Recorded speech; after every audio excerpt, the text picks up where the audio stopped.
Halo anak-anak, kembali lagi bersama saya Mr. Paul.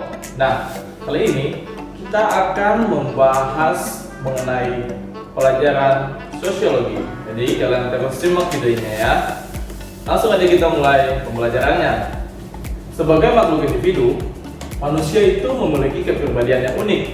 Dia memiliki penampilan fisik, dia memiliki sikap, dia memiliki kebutuhan, dia memiliki perasaan yang membedakan dia atau yang berbeda dengan sesamanya manusia yang lain. Sebagai contoh, jika kalian melihat atau menganalisis antara kalian dengan saudara kalian kah, atau dengan adik kalian kah, kakak kalian, mama kalian, papa kalian, tentunya kalian pasti menemukan perbedaan ini. Sangat jarang kita melihat kemiripan wajah antara kita dengan mama, papa, adik, kakak.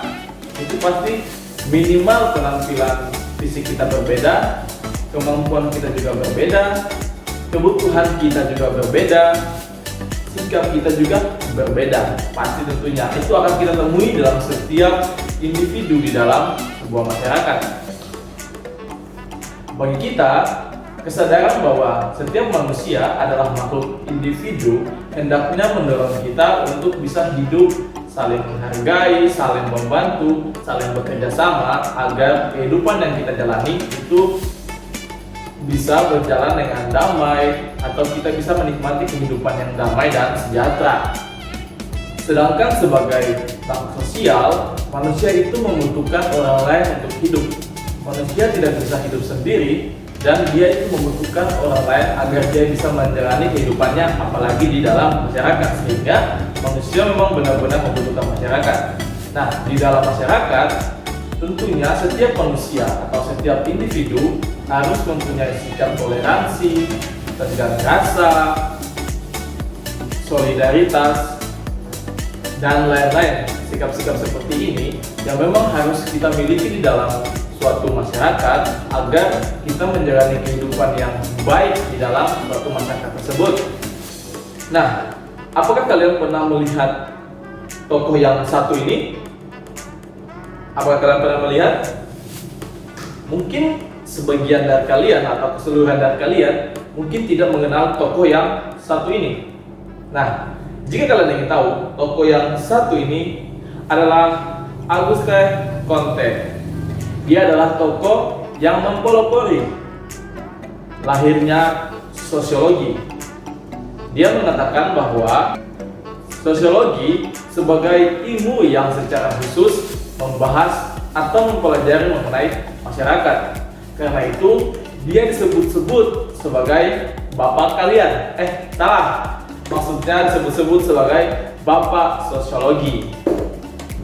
Nah, sosiologi berasal dari dua kata, yaitu socius yang berasal dari bahasa Latin yang berarti kawan, dan yang kedua adalah logos yang berasal dari bahasa Yunani yang artinya kata atau berbicara. Jadi secara harfiah, sosiologi berarti ilmu yang membahas atau mempelajari mengenai masyarakat. Nah, kata masyarakat ini juga diambil dari bahasa Arab yang artinya musyawarah atau bersama-sama. Karena itu, sosiologi berfokus pada hubungan atau relasi antar manusia dan mempelajari proses atau dinamika yang terjadi di dalam masyarakat. Ada beberapa orang yang berpandangan bahwa sosiologi dan pengetahuan umum merupakan dua hal yang sama dan tidak berbeda. Mereka tuh berpandangan bahwa topik-topik yang dipelajari oleh para sosiolog dan penjelasan yang mereka berikan hanya sekedar pengetahuan umum saja dan merupakan memang hal-hal umum yang sudah diketahui oleh orang-orang. Nah, tapi perlu kita ketahui bersama bahwa asumsi-asumsi tersebut merupakan asumsi yang benar-benar salah. Menurut riset yang dilakukan oleh para sosiolog ini, terbukti bahwa penjelasan-penjelasan umum yang diketahui oleh masyarakat pada umumnya justru merupakan hal yang salah. Contoh nih, hal-hal yang dianggap umum oleh masyarakat. Saya kasih contoh, di masyarakat di Jawa, orang Jawa itu memandang orang-orang dari Indonesia bagian timur sebagai orang-orang yang jahat, kasar, bersuara besar, suka marah-marah, dan sebagainya. Tetapi jika kita teliti bersama, ternyata tidak semua orang timur seperti itu.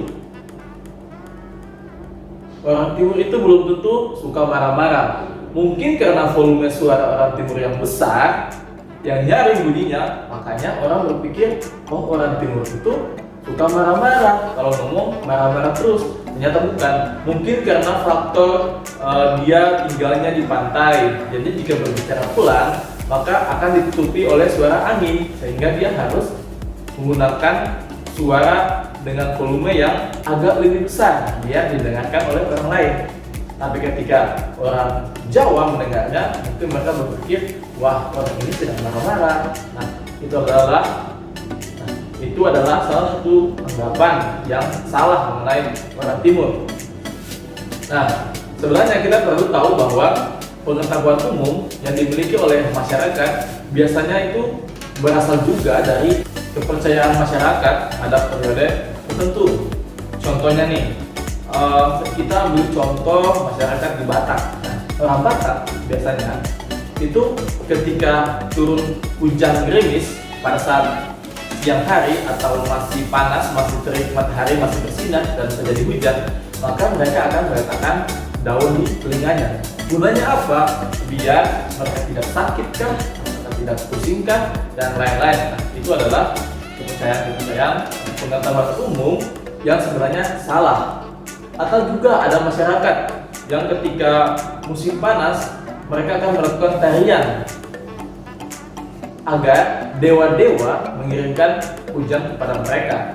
Tapi dapat diketahui bahwa hal itu sebenarnya adalah hal yang belum tentu benar.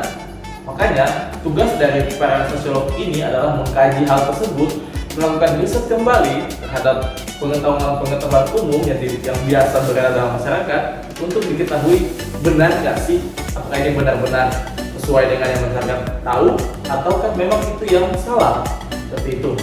Nah, berikut adalah perbedaan umum antara sosiologi dan juga pengetahuan umum.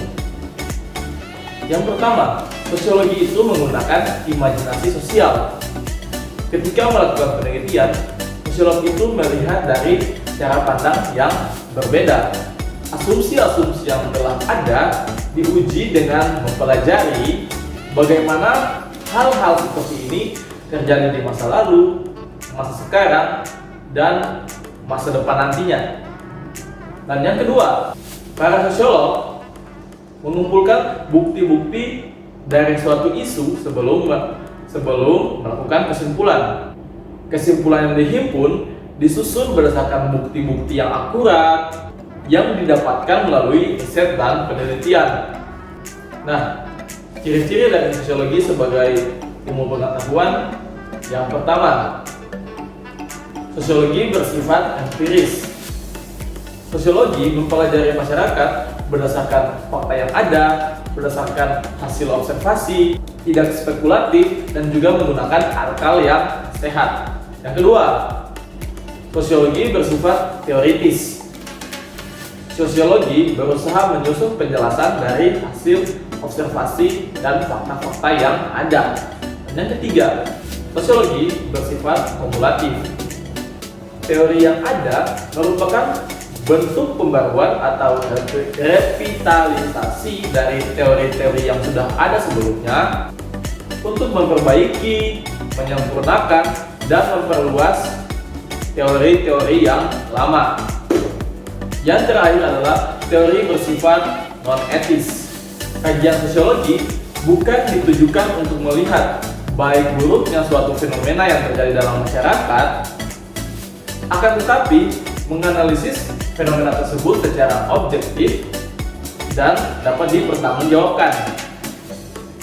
Nah, ada beberapa manfaat yang bisa kita dapatkan ketika kita mempelajari mengenai sosiologi ini. Yang pertama adalah pembangunan.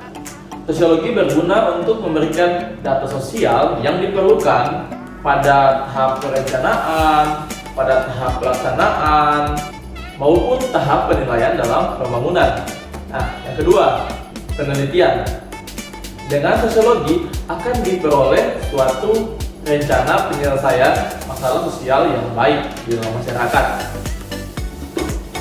Oke, sekian pembelajaran kita di hari ini. Saya harap kalian semua tentunya menyimak materi yang tadi saya sampaikan, dan diharapkan untuk kalian mengerjakan tugas yang akan saya berikan. Kalian cek di Google Classroom ya. Nah, dan kita juga akan membahas materi ini lebih lanjut, dan tentunya pastinya kita akan membahasnya pada pertemuan selanjutnya. Oke, sampai jumpa di pertemuan selanjutnya.